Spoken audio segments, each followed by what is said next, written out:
Assalamualaikum warahmatullahi wabarakatuh. Alhamdulillah wassalatu wassalam ala Rasulillah wa ala alihi wa man walah amma ba'd. Alhamdulillah, setelah kita mendirikan sholat duhur berjamaah, semoga semua yang telah kita lakukan mendapatkan keridhaan dan keberkahan dari Allah Subhanahu wa taala. Amin ya rabbal alamin. Alhamdulillah, tidak terasa saat ini kita sudah memasuki bulan Sya'ban, baru berada di awal-awal bulan Sya'ban, yang berarti satu bulan ke depan insya Allah kita akan masuk ke bulan Ramadan. Semoga kita semua selalu diberikan sehat walafiat, terus diberikan keistiqomahan oleh Allah untuk beribadah seperti yang diperintahkan Allah dan Rasulnya. Amin ya rabbal alamin. Hadirin dan hadirat yang dimuliakan oleh Allah Subhanahu wa taala, materi pembahasan kita adalah satu hari bersama Rasul sallallahu alaihi wasallam.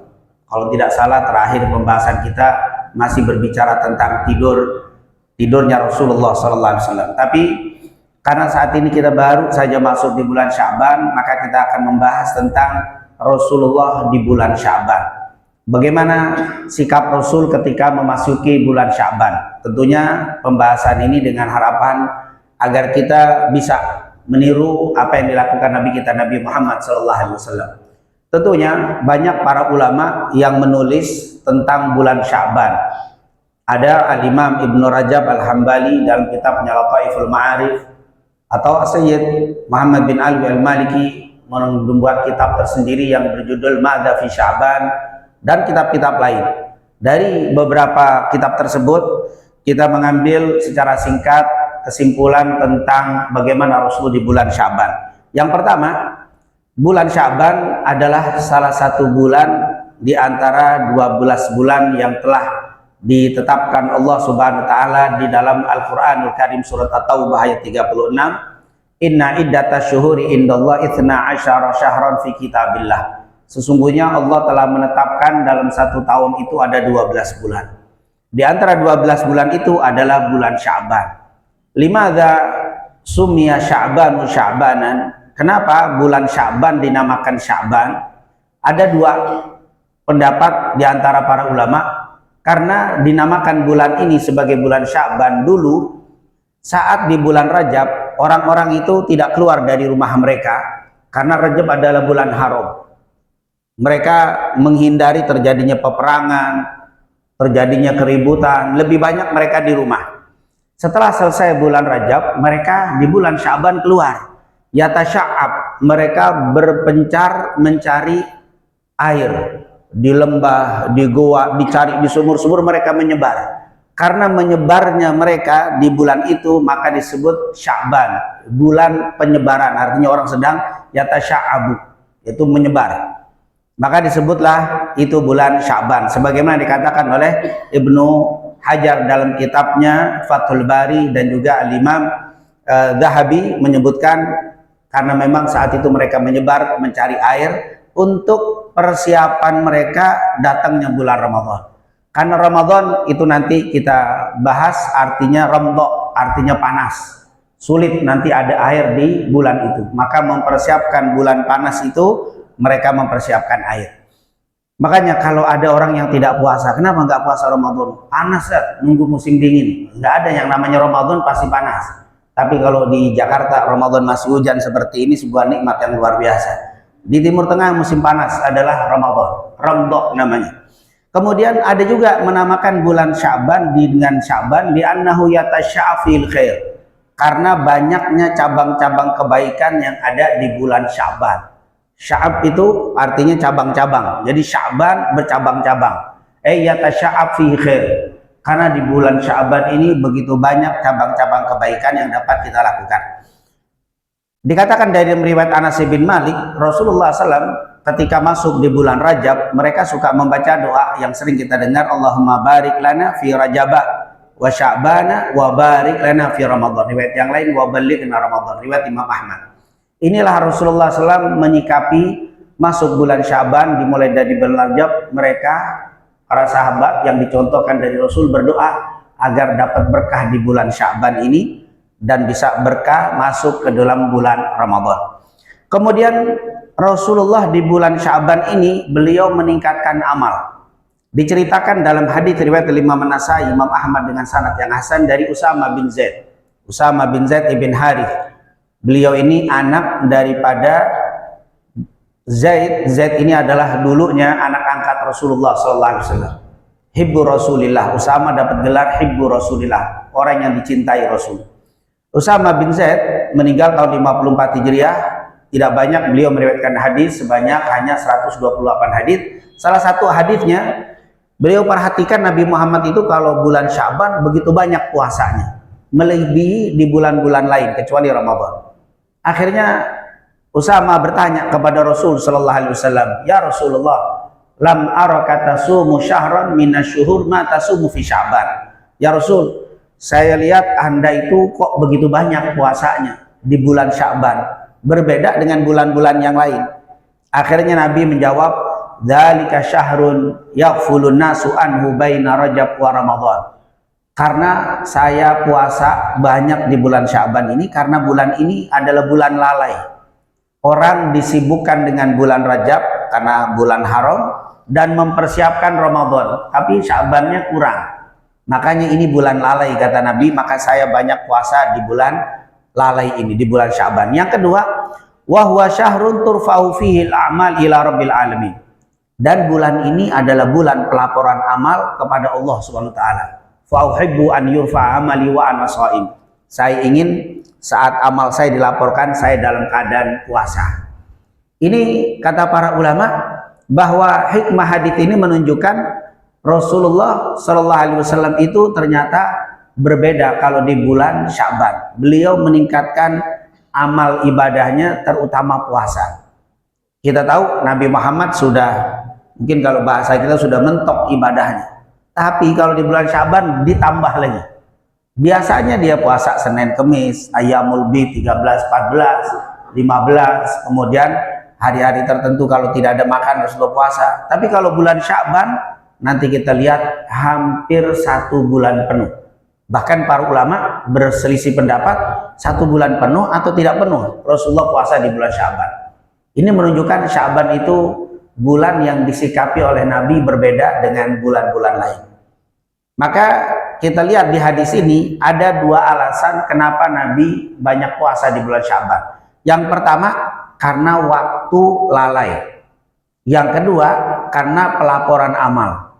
Maka dari perkataan Rasul ini, kalau kita ibadah di waktu lalai berarti ibadahnya nilainya beda, lebih bernilai di hadapan Allah. Yang kedua, ketika pelaporan amal, ketika itu kita dianjurkan untuk meningkatkan amal ibadah kita. Kita lihat coba secara singkat penjelasannya waktu lalai. Ada hadis, tapi hadis ini lemah, diriwayatkan oleh Al-Imam Baihaqi, "Man tamassaka bi sunnati inda fasadi ummati falahu ajru syahid." Siapa yang masih berpegang dengan sunnahku, dengan ajaranku, dengan Islam, di saat orang mulai meninggalkan tapi tetap dia istiqomah, maka dia mendapatkan pahala seperti orang yang mati syahid. Tapi sayang hadis ini di dalam sanadnya ada fihi dha'f, ada sedikit kelemahan dalam riwayatnya. Tapi maknanya tidak bertentangan, maknanya sahih. Coba kita lihat ada hadis Rasulullah ketika kita masuk ke pasar. Pasar itu adalah tempat lalai. Karena kata Rasulullah SAW, khairul buk'ah masajiduha wa syarrul buk'ah aswaquha. Seburuk-buruknya tempat adalah pasar, sebaik-baik tempat adalah masjid. Kenapa? Pasar tempat lalai. Banyak orang menipu, banyak orang berbohong, banyak orang buka aurat, lupa ibadah kepada Allah di bulan dimasuk ketika masuk ke pasar.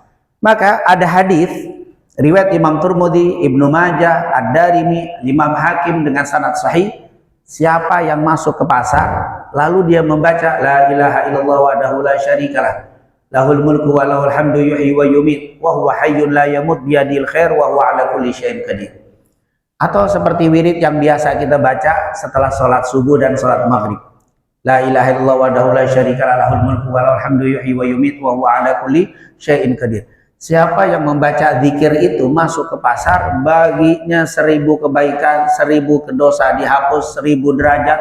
Kok sampai bukan kata 1000, alf-alf, 1.000.000.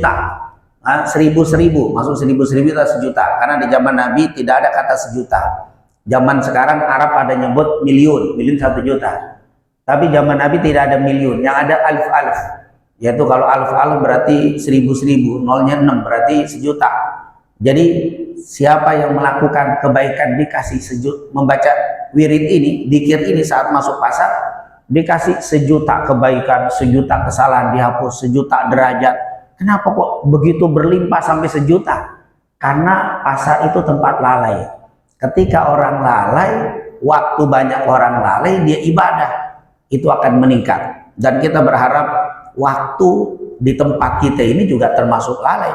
Di saat ini orang sedang capek dari pagi kerja, terus istirahat sebentar, tapi dia gunakan tetap untuk ibadah, tetap dia sholat, tetap dia ta'lim. Ini waktu yang tidak mudah untuk kita lakukan, dan insya Allah ini termasuk amalan yang berlipat di hadapan Allah Subhanahu wa Ta'ala.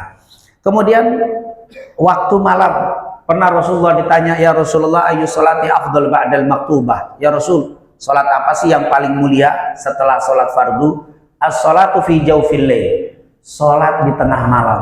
Kenapa begitu mulia? Karena saat itu orang lalai, sedang tidur. Apalagi di musim hujan seperti ini, ya Allah, mau bangun itu berat. Tapi tetap kita bangun, lalu kita wudhu, kita sholat. Itu adalah afdalus sholat ba'dal fadilah. Sebaik-baik sholat setelah sholat fardu, sholat di waktu tengah malam. Kenapa? Saat lalai. Jadi subhanallah, mungkin ada orang yang mengatakan, wah enak itu ya, orang-orang yang di Mekah atau yang punya uang berangkat Mekah terus sekali sholat 100.000. As-sholatu fi masjidi hadza khairu min alfi sholat mimma siwa illal haram. Kata Rasul, sholat di masjidku lebih baik 1000 kali daripada di masjid yang lain. Dan Masjidil Haram khairun mi'ati min mi'ati alif. Sementara Masjidil Haram lebih baik 100.000. Terus kita yang sholat di Jakarta ini tetap aja kalau sendirian satu berjamaah 25, 27. Jangan-jangan masuk surganya mereka duluan yang sekali sholat 100.000. Oh tidak, ada nilai yaitu tersendiri kata ulama. Mereka di sana ibadah hal biasa. Kenapa? Karena semuanya ibadah. Wilayah haram, takut mereka tidak ibadah. Tapi di tempat kita bisa sholat 5 waktu tidak tertinggal. Ini sudah luar biasa. Sa'atul ghaflah, makanul ghafl, waktu lalai, tempat lalai. Nah, ini merupakan sesuatu yang istimewa. Oleh karena itu kita berdoa kepada Allah, semoga kita diberikan istiqomah terus beribadah dalam kondisi dan waktu bagaimanapun, kondisi apapun tetap kita ibadah, jangan kita tinggalkan, karena ini akan bernilai lebih. Ini menunjukkan waktu lalai itu bernilai beda. Kemudian pelaporan amal, kita juga disuruh melakukan amalan yang lebih daripada biasanya. Dan di dalam pelaporan amal ibadah kita kepada Allah ada yang sifatnya tahunan, ada yang sifatnya jumatan atau setiap pekan, ada yang harian. Kalau tahunan, bulan ini adalah bulan pelaporan amal. Makanya Nabi bilang, fauhibbu an yurfa'a amali wa ana shaim. Saya ingin waktu dilaporkan amal saya dalam keadaan puasa. Ini bulan Sya'ban, maka Nabi banyak ibadah karena ini adalah bulan laporan amal kita kepada Allah. Ada laporan Jumatan, disebutkan di dalam hadis, tu'radu a'malun nas fi kulli jum'ah marratain, yaumal itsnin wa yaumal khamis. Akan dilaporkan amal-amal manusia itu kepada Allah setiap Jumat 2 kali, yaitu hari Senin dan hari Kamis. Oleh karena itu di 2 hari itu kita disuruh banyak ibadah. Disuruh banyak puasa sunnah kalau bisa, banyak beramal soleh. Kenapa? Karena saat itu adalah pelaporan amal. Jadi waktu-waktu pelaporan amal kita disuruh meningkatkan ibadah. Begitu juga setiap hari ada laporan amal. Kapan? Ya ta'aqabuna fikum malaikatum bil-lail wa malaikatum bin-nahar. Yaitu ada malaikat yang aplusan di waktu malaikat malam dan malaikat siang. Aplusannya kapan? Sore atau maghrib dan subuh. Makanya di waktu itu kita disuruh banyak ibadah. Di waktu subuh ada kita kenal dengan doa atau zikir sobah, zikir pagi, zikir masa, zikir sore. Kenapa pagi dan sore? Karena saat itu pelaporan amal. Karena malaikat itu akan terus ditanya sama Allah, walaupun Allah Maha tahu, wahai malaikatku, ketika engkau datang, sedang apa hambaku itu? Sedang berzikir ya Allah. Waktu engkau balik, sedang apa mereka? Sedang berzikir ya Allah. Itulah Nabi bilang, aku ingin saat dilaporkan amal, aku dalam keadaan ibadah. Inilah alasan Nabi kenapa bulan Syaban itu menjadi bulan yang lebih bagi Nabi Muhammad SAW. Rasul meningkatkan amal di bulan Syaban tentunya cukup banyak. Dalil-dalilnya puasanya Rasul disebutkan. Kalau kita lihat hadis dari Aisyah, Rasulullah SAW paling suka Rasulullah berpuasa di bulan Syaban, bahkan hampir nyambung di bulan Ramadan, hampir sebulan penuh. Istakmala syahra syahr illa Ramadan. Rasul tidak pernah menyempurnakan sebulan penuh puasa kecuali Ramadan, dan paling banyak puasa adalah puasa bulan Syaban. Hadis ini menyebutkan Rasul berpuasa di bulan Syaban tidak penuh, tapi di hadis ini Rasulullah dinyatakan puasa sebulan penuh di bulan Syaban. Bahkan kita lihat hadis-hadisnya, hampir semua hadis Rasulullah menyebutkan atau disebutkan hampir sebulan penuh di bulan Syaban ini puasa Rasulullah. Ini berbeda dengan bulan-bulan lain. Sampai kata Aisyah, hanya tidak sempurna satu bulan, kecuali Ramadan yang satu bulan, selebihnya tidak. Tetapi paling banyak Rasulullah di luar Ramadan adalah puasa di bulan Syaban. Bahkan kata Aisyah, aku sendiri tidak bisa mengqadha puasa Ramadan kecuali di bulan Syaban. Kenapa wahai Aisyah? Alayya saumu Ramadan wala astati'u an aqdiyaha illa fi Sya'ban asyghulu bi Rasulillah. Saya punya utang puasa Ramadan dan saya tidak mengqadhanya kecuali di bulan Sya'ban. Kenapa? Karena sibuk ngurus Rasul. Maksudnya, kalau hari biasa saya mau puasa qadha, saya takut siang hari Rasulullah punya hajat sebagai seorang suami terhadap istrinya. Kalau dia tahu aku sedang qadha, dia tidak jadi. Karena qadha tidak boleh dibatalkan. Maka di luar bulan lainnya saya hanya puasa sunnah. Tapi kalau di bulan Syaban saya qadha. Kenapa? Karena Rasulullah tidak pernah minta di siang hari untuk berhubungan. Maka aku aman, tidak pernah membatalkan niat Nabi, karena saya tidak pernah puasa qadha di luar bulan Syaban. Ini menunjukkan hampir sebulan penuh Rasulullah puasa di bulan Syaban. Sebagai penutup, tentunya penjelasan ini sangat panjang sekali. Kita ini sangat ngebut karena waktu terbatas. Bagaimana dengan malam nisfu Syaban? Karena nanti di pertengahan ada malam nisfu. Banyak di antara kita berselisih. Sebenarnya pembahasan ini sudah ada dibahas oleh para ulama. Malam nisfu itu ada apa tidak? Malah para ulama sepakat kemuliaan Syaban itu ada, sepakat. Tadi di hadis yang sahih Bukhari Muslim cukup banyak. Tetapi mereka berbeda pendapat tentang kemuliaan malam nisfu. Apa itu malam nisfu? Malam nisfu itu pertengahan Syaban, pertengahan Syaban. Jadi malam pertengahan Syaban. Para ulama berbeda pendapat. Kalau Syabannya sepakat, tapi nisfunya terjadi khilaf. Pendapat yang pertama, tidak ada kemuliaan malam nisfu. Kenapa? Karena tidak ada dalil yang menyebutkan kemuliaan malam nisfu. Ini pendapat pertama. Nah, ini pendapat yang seperti ini juga ada dari zaman dulu sampai sekarang. Maka tidak ada masalah, perbedaan itu selalu ada. Pendapat yang kedua, tidak ada kemuliaan malam nisfu. Kenapa? Ada dalil, tetapi dalilnya lemah semua. Berbeda. Yang pertama menganggap tidak ada dalil sama sekali. Pendapat yang kedua, ada dalil, tapi dalilnya kebanyakan lemah dan palsu. Maka tetap mereka menganggap tidak ada kemuliaan nisfu. Pendapat yang ketiga, malam nisfu itu ada dan memiliki dalil. Dari mana? Banyak hadis dan athar yang menunjukkan adanya malam nisfu Sya'ban menjadi malam yang istimewa. Di antara dalil pendapat yang ketiga ini adalah hadis malam nisfu. Cukup banyak. Yang pertama dari riwayat Abdullah bin Amr bin al-As, ditebar ampunan. Hadis ini riwayat Imam Tabrani dan Sahih Imam Ibn Hibban.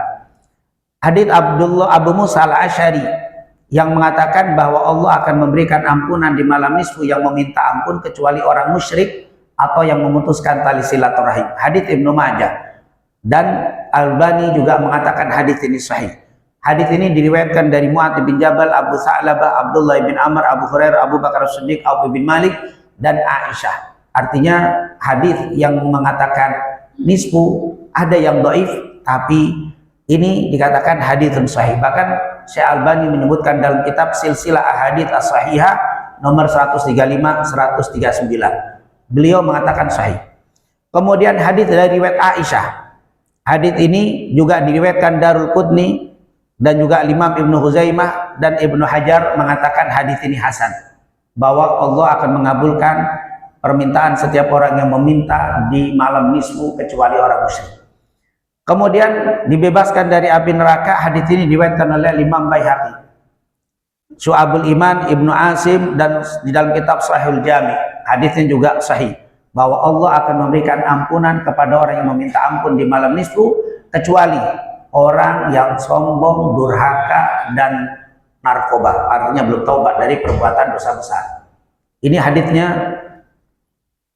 Kemudian dikabulkan semua doa. Hadits ini diriwayatkan oleh Imam Ahmad dalam kitabnya Al-Musnad, Imam Tabrani dalam kitabnya Mu'jam Al-Kabir dan Mu'jam Al-Awsat, bahwa Rasulullah SAW mengatakan Allah akan mengabulkan setiap permintaan orang yang meminta di malam nisfu kecuali tukang sihir atau bermain sihir, dan juga asyar, yaitu orang yang suka memungut pungutan yang bukan haknya, artinya orang yang zalim mengambil hak orang lain. Menghidupkan malam, ini hadits riwayat Imam Ibnu Majah dengan sanad yang dhaif. Jadi kalau kita bacakan satu persatu, sangat banyak sekali dalil-dalil nisfu. Jadi kalau ada yang mengatakan tidak ada dalil sama sekali, sangat salah. Tapi kalau ada yang mengatakan ada dalil tapi dhaif, menurut dia, ya menurut dia boleh. Tetapi kalau dikatakan tidak ada dalil, salah. Kemudian yang mengatakan ada dan dalilnya beragam. Ada yang sahih, ada yang dhaif, dan juga ada yang palsu. Tapi menunjukkan dalil itu ada. Maka ditebarkan kasih sayang sangat banyak. Ini hadis saya tidak bacakan karena waktunya. Penghalang kemuliaan malam nisfu dari hadis yang ada: musyrik, pelaku zina, konsumsi narkoba, durhaka terhadap orang tua, bunuh diri, memutuskan hubungan tali silaturahim, menyombongkan diri, mengambil pungutan secara zalim, orang yang bermain sihir, hatinya dipenuhi dengan dendam, itulah yang menjadi penghalang kemuliaan malam nisfu menurut hadits-hadits yang disebutkan tadi. Menghidupkan malam nisfu, tentunya yang terakhir sebagai penutup, para ulama yang mengatakan ada malam nisfu kemuliaannya ada dua versi. Pertama, ulama Syam. Ulama Syam menghidupkannya secara berjamaah, yaitu diantaranya Khalid ibn Ma'dan ibn Ma'di Karib yang meninggal tahun 104 Hijriah, Maghul Asy-Syami yang meninggal 112 Hijriah, dan Luqman ibn Amir yang meninggal tahun 111 Hijriah. Mereka mengatakan boleh di malam nisfu menghidupkannya secara berjamaah. Tapi menurut ulama Hijaz seperti Imam Atha bin Abi Rabah yang wafat 114, Ibnu Abi Mulaika yang wafat 117, dan ulama Madinah yang bernama Abdurrahman bin Zaid bin Aslam yang meninggal 798 Hijriah mengatakan malam nisfu ada, tapi tidak dianjurkan berjamaah menghidupkannya. Alhamdulillah kalau kita baca secara lengkap pendapat para ulama di Indonesia pun di lingkungan kita begitu. Ada yang percaya dengan malam nisfu, ada yang tidak percaya. Itu sudah ada di zaman dulu. Yang percaya pun cara menghidupkannya ada dua. Ada yang sendiri-sendiri, ada yang berjamaah. Itu pun sudah ada dari zaman dulu. Alhamdulillah, insya Allah yang percaya, tidak percaya, yang menghidupkan, tidak menghidupkan, yang menghidupkan berjamaah atau sendiri, kita tetap adalah umat Nabi Muhammad SAW yang semuanya berdalil. Jangan sampai kita kotori, kita rusak persatuan persaudaraan kita gara-gara malam nisfu, akhirnya masuk Ramadan, ampunan Allah tertunda untuk kita semuanya. Insya Allah semuanya selalu mendapatkan taufik hidayah dari Allah Subhanahu wa taala. Amin. Amin ya rabbal alamin. Rabbana taqabbal minna innaka antas samiul alim wa tub alaina innaka antat tawwabur rahim. Wa sallallahu ala sayyidina Muhammadin wa ala alihi washabihi wasallam. Walhamdulillahi rabbil alamin. Subhanallahumma wa bihamdika asyhadu an la ilaha illa anta astaghfiruka wa atubu ilaik.